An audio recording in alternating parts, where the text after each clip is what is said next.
Oh, we don't look that bad. Nah, we look good. We look fucking great. We look good for 5 a.m.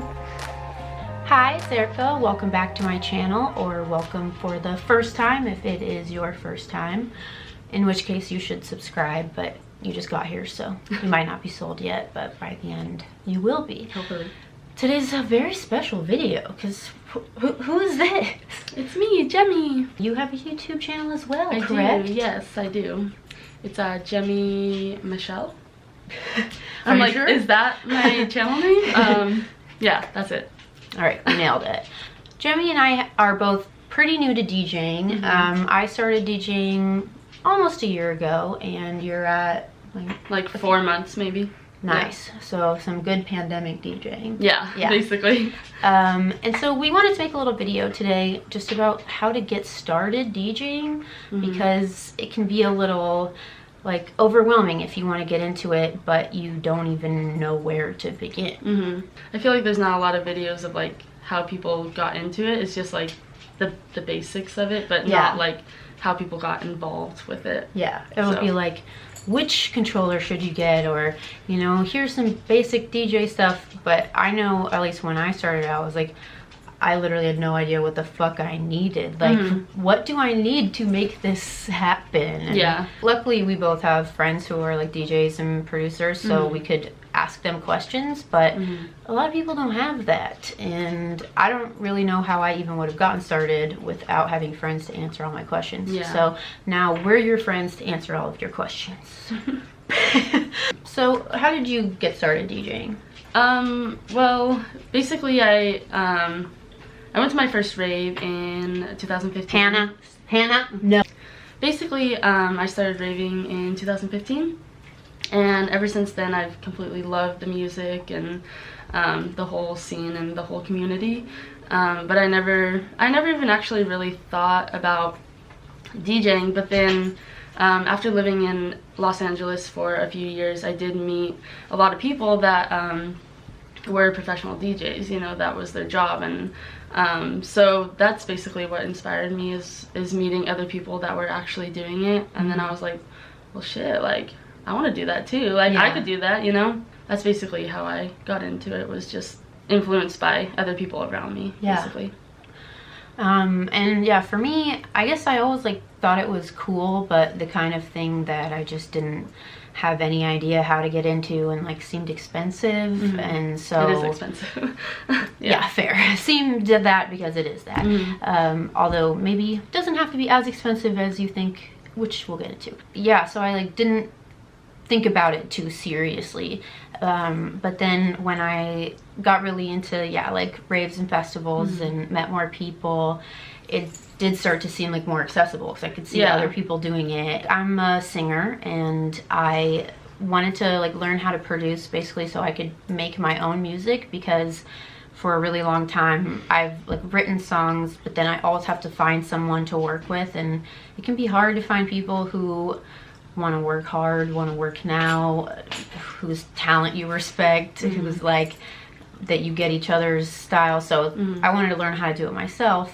And then with that, I was like, well, then I want to learn how to DJ too. But I still didn't get started because I still didn't know how. And then I was at my friend's house almost a year ago, and she's a DJ, and she had her deck out, and then she was like, hey, you should try it, like go do it. And I was like, in front of everybody, like I don't want to learn anything for the first time in front of people. But I sucked it up and did it, and she like taught me a little bit how to do it, and I just picked it up really fast. And she was like, shit, you're a natural, you're like really good at this. Which I think is just because like a really long like history of learning about music and taking music classes and learning instruments and stuff like that. And that was very encouraging, where I was like, oh, I'm good at it, like let's do this. Yeah, I want to learn it then. And so then as soon as I could afford it, I like bought my controller and began my journey.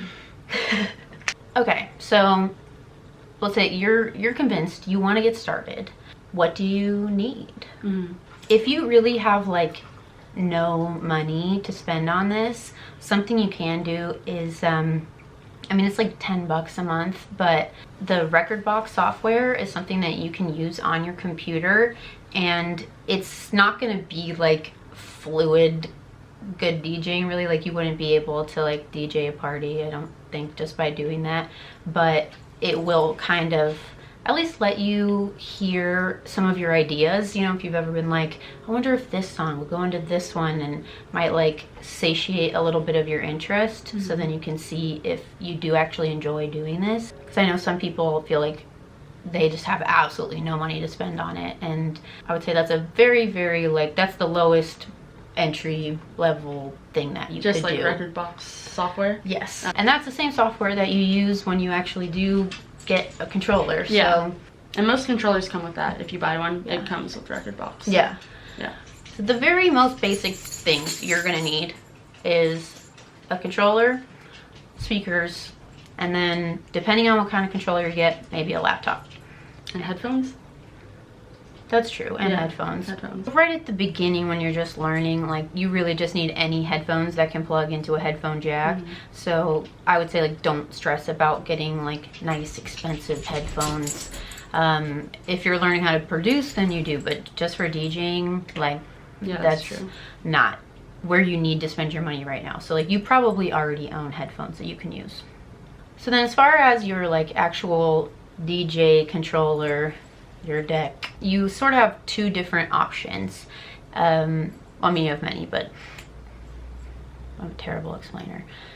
You have one where you need a computer and one where you don't. The ones where you connect to a computer, they're going to be more affordable, cheaper. Yeah. And then the ones that you don't need a computer, it's because they work via USB, and it's like the display is right in it. They have a display screen, so it costs a lot of money for that. Yeah, it's like kind of has a computer in it. So those are pricey, which is why this bougie bitch has one and I don't. I mean that as a compliment. Yeah. I hope to be bougie someday. And you've been, I feel like I'm like, oh, I've been doing it for 3 months, and I bought this really nice one. Bougie, because I was like, well, if I'm gonna buy one and I know that I'm gonna do this, like, I don't want to buy a cheaper one just to buy another one later. Like, I'd rather just buy the one and learn on that one, because it's more like the professional ones, basically.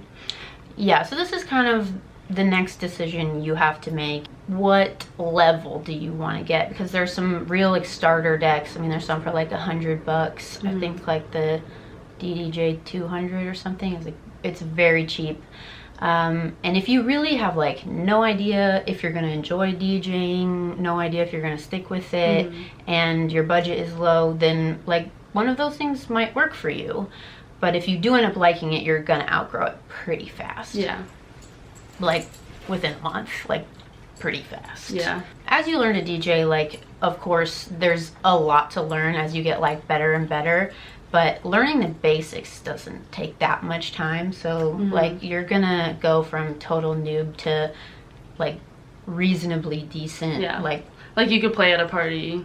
Yeah, like for your friends. In like, you know? 2 weeks, basically. Yeah, maybe probably. not even that. Unless you're like, really untalented, in which case, I don't know, this might not be for you, and like, maybe you should do something else. Or not. No, fuck that. Do your dreams. Don't listen to me. Stick with it. Don't listen to the haters, me. Okay, so this is something I thought about a lot, because I had DJ'd for the first time on like a more high-end, really nice thing, and I was definitely tempted to go that direction and like do a payment plan, because there are a lot of places where you can do that, like Guitar Center is one of them. And I didn't want to, get something that I would immediately outgrow, but I also like, well, I'm just not a bougie bitch, and so I did have to consider money. And so I personally ended up going with the DDJ 400, and it is basically like, it's a nice basic standard controller. Oh, these are Pioneer, by the way. Yeah, I'll be able to use that like for a pretty long time, and then if I do end up, wanting to play in clubs and stuff, I will either have to upgrade my equipment to practice, or at the very least I'll have to like go to a friend's place that has that, because basically you're not going to be able to go straight from a DDJ 400 to Yeah. curb. Basically, it's because you're learning from the computer, and then if you play at an actual club or something, like you don't have access to a computer. You have to do it all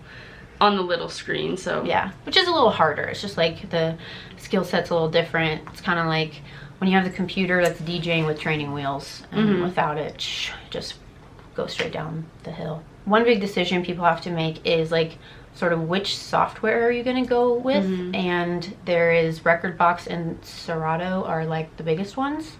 And tell me why you picked Rekordbox.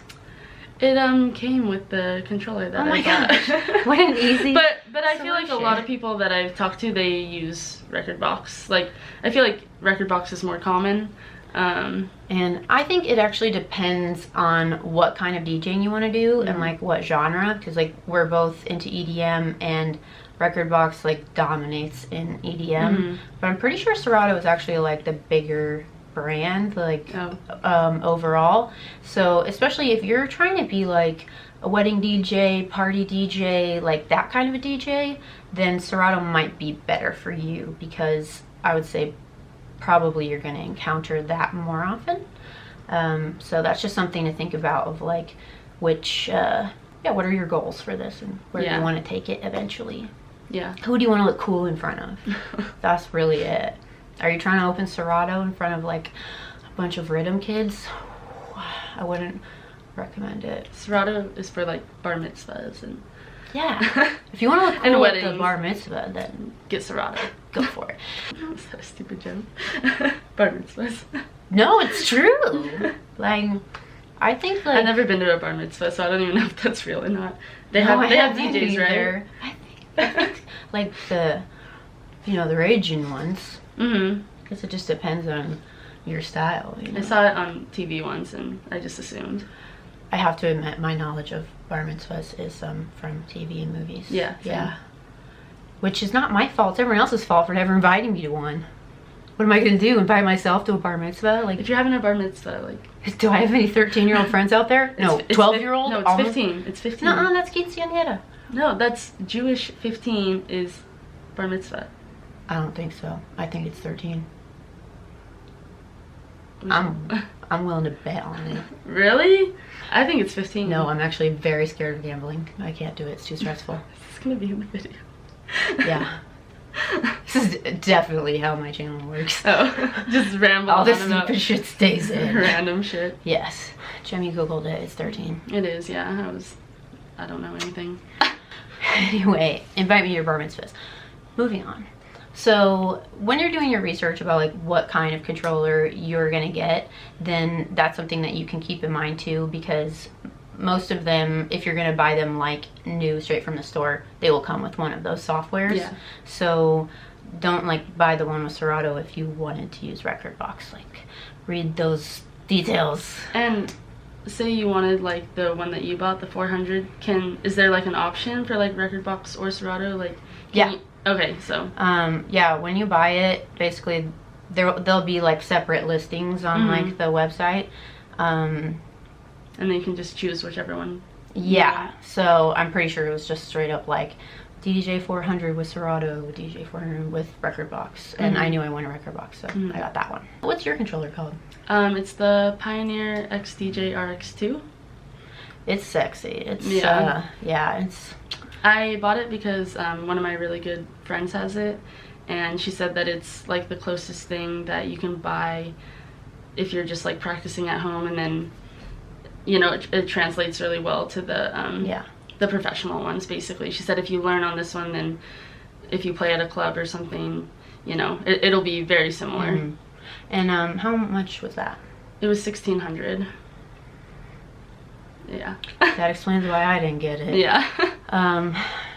So mine, for reference, comparison was like $200, $250.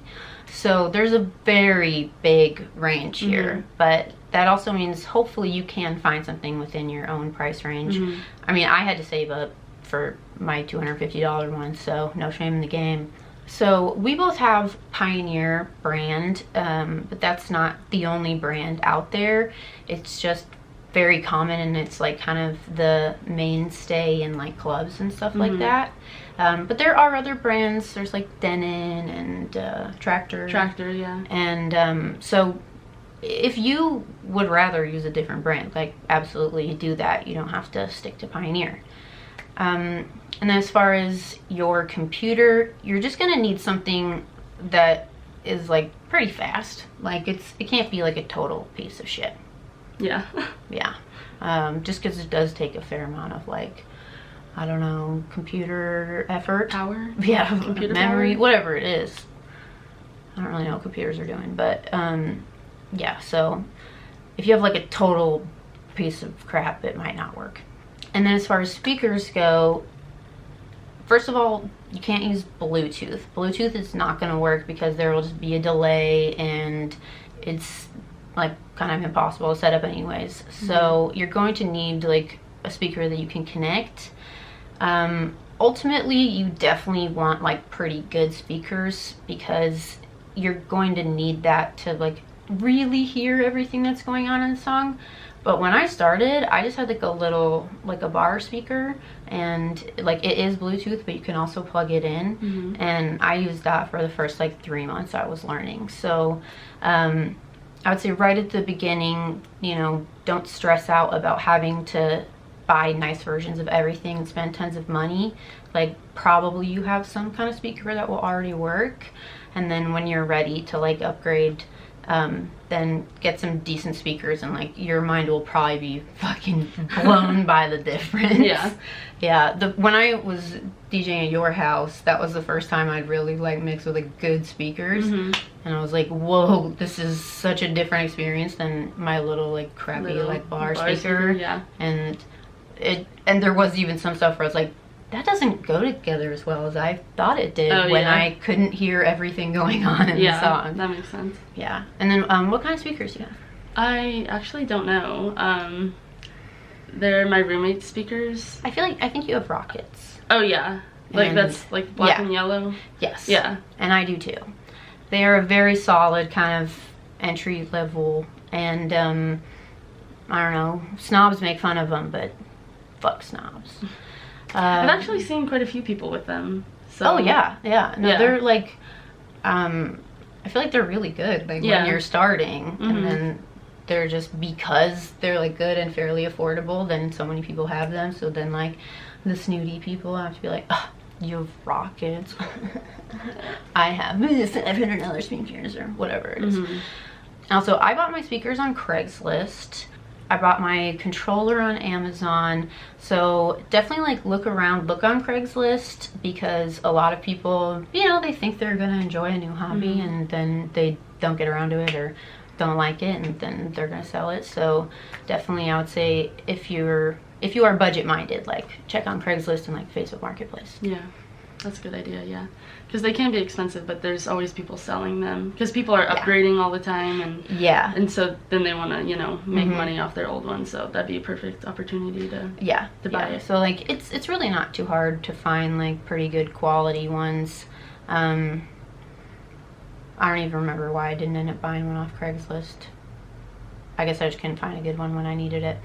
But like, yeah, I bought my speakers off there and everything. So, and then, all right, so like, you've got your shit, you've set it up, you figured out how to like wire things together. I'm not gonna tell you that part because it would be boring. You'll figure it out. Google it. What now? What now, Jimmy? So I started with just watching YouTube tutorials basically on how to beat match songs and stuff like that, and then it was mostly just like trial and error, you know. You start out sounding terrible, and then after a few hours you're like, okay, I kind of get this, like I understand like the basic concepts, you know. So that's basically where I started. I feel like you can learn anything on YouTube, and there's a lot of actually beginner DJ tutorials on YouTube. Oh yeah, there's a ton.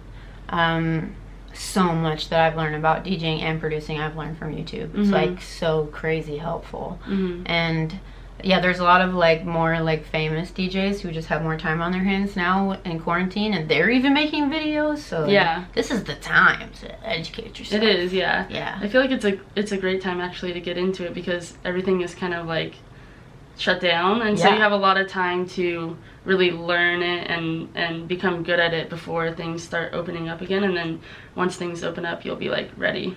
Yeah. No, I'm so glad that I like really got into it this year because I've had so much more time to focus on it. So I feel like I've learned a lot more in a year than like I would have been able to normally. It probably would take me like 3 years to learn this much usually. So yeah, I mean, if you want to do it, like this is kind of the perfect time. The other thing you are going to need is music. Oh yeah. Because you need songs to play. And what's annoying is you can't just like connect your Spotify. I really wish that you could, and that would be so life-changing, but you can't. And so really the way that people do it is download songs and buy them. And I mean, definitely the legit way to do it, and my official recommendation is buy the songs that you want. Yeah, because when you buy them, you're getting a higher quality that's like playable. You can take them off of YouTube and stuff, and I'm sure they would sound fine in your house with your little speakers, but if you were to actually go play somewhere that had really nice professional speakers, like you would be able to tell that the audio just sounds not as clear, as good as it's supposed to be, basically. Yeah. So like officially I'm not going to recommend ripping songs off of SoundCloud because officially that's wrong, and I never do anything wrong. But in a hypothetical situation where you are like so broke and you're starting this, which, you know, I relate, then yeah, like when you're just trying it out and you're learning, then it's okay to like use a lower quality version. But if you were ever gonna play a show, you better go fucking buy those songs first. And if you can't make that investment in it, then like you're not ready to be playing shows. Because if you show up and try to play like shit ripped from SoundCloud or YouTube, like on people like, are gonna big notice. Good speakers, it's gonna sound horrible, and then you'll be really embarrassed, and then you'll cry. I mean, what I would do is I would like yourself. Practice with the songs, and then like make a set of all the songs that you want to play and know which songs they are, and then just buy just specifically those songs for that one set that you're gonna play. Yeah. Because then, you know, you're saving money, and then you're only buying what you really need. Yeah, I definitely do recommend that. And so maybe your first goal will be to sort of like put together one set and try to make a set that's around like 45 minutes. And as you're learning, you know, you're watching YouTube videos and learning new techniques, then use those and practice that, and then just like practice your transitions, practice everything in your set until you can really do the full thing and it sounds good. And you're confident in it. And then you can even like record it, and this is when you start posting your mixes on the internet and, you know, get extremely famous or something, or just post them on SoundCloud and no one listens. We really don't know. But then you'll know how to DJ. When you get to that point, you've got a whole set, you know, and you've really practiced it and you feel really good about it. Like, you can at least say, I'm a mediocre DJ. Mediocre. That's your DJ name. Fuck no. Mediocre. Hell no. Way too vain and self-obsessed for that. My DJ name's Erika Heidewald because it's so beautiful and catchy. Yeah, so I would say that's how to get started. Like, I think that's a pretty good intro. What do you think? Anything else the people need to know? I would say, like, make sure you're practicing a lot, you know, like, because I've had like a week go by and I haven't touched my controller, and I'm like, this is bad. Like, I should be, you know, really focused on practicing. And so if you're gonna buy the equipment and do it, I would say just like, you know, put the time in. Yeah, it is one of those things, like, you're not going to get better if you don't practice, and you really have to be consistent. So do try to practice like at least several times a week. And then something that can help with that too is like practice in front of people. Like when you have friends over, or even like I'll like be mixing while my roommate is just like on her phone or doing something on the couch. And it can really help, because actually, I mean, it is like, it's supposed to be anyways. It's like it's a two-way street, you know. It's like the DJ and the audience, and especially when you are like mixing in front of people and then you have like a sick transition and they're like, ooh. It's like a great like great. Confidence boost. Yeah, like it makes it more fun, it gives you energy. And so I would say, yeah, like practice in front of people as well. And even though you might feel awkward, you'll probably be surprised at how like fun it is. And that will make you a better DJ too, to be able to like just see what people are vibing with and what they're not. Yeah. And I love it because, you know, you're DJing, so you get to choose all the songs that you like, which is the best part. It's like, this is my set, and so we're just gonna listen to everything that I like. And well, I mean, most DJs aren't like that. They play to the audience, but I'm like, fuck you, this is my set. Yeah, I guess, I mean, I like as you're practicing and playing for like small groups, you know. Yeah. But, yeah, I mean, if you are someday going to be a bar mitzvah DJ, then you're going to have to take requests. But I don't really know very much about that. So, but I'm not at all the person to educate on it. But, you know, I'm just going to keep that in mind, baby. Oh, yeah, I would also say just my last tip is improvise, too. Fuck around. Try things out. Things don't have to sound perfect the first time you do it or the 10th time. Sometimes things will sound like shit. Sometimes you'll try two things together that you would think wouldn't sound good together, and then they sound amazing. Yeah. So, there's a lot of surprises. I feel like sometimes you just try stuff and you're like, I don't know if this is gonna sound good. And then you do it and you're like, oh shit, like I really like that. You know? Yeah. So that makes it a lot of fun. And yeah, and personally, that's when I'm having the most fun. It's like a new little challenge, and I'm gonna see what happens. So although it is important to like get a set together where you know the whole thing and you have it totally down, make sure you're practicing improvising too, because I mean, if you're ever in any kind of like performance setting, then you never know when you'll need to. And also, I promise, it's really fun. So yeah, I think you guys are ready. I'm sending you out to the world now to go be a DJ. You don't have to be overwhelmed, and you're cool enough. So yeah, if you do have any questions, you can leave them in the comments, and if we get enough of them, we'll make another video. And say the name of your channel one more time. Jemmy Michelle. Once again, not sure. Jemmy Michelle. Yes. There we go, confidence. And I will put our links down on the bottom, her YouTube, our social medias, everything.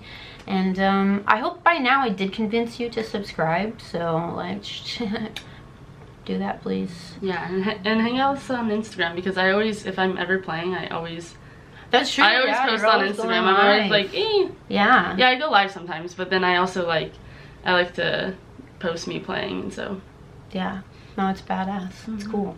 Thank you so much for watching. Have an amazing day, and go out and be an incredible DJ, and then post your mixes on SoundCloud like everybody else. And then let us know if you post them, because we'll go listen to them. Oh my god, if you're actually inspired to like go out and actually get everything, and then you end up making a mix, you must send it to me. Yeah. And I will tell you it's good whether it is or not. This is amazing. I'll be like, I fucking love it. Yeah, I promise I'm gonna do that. Alright. Bye.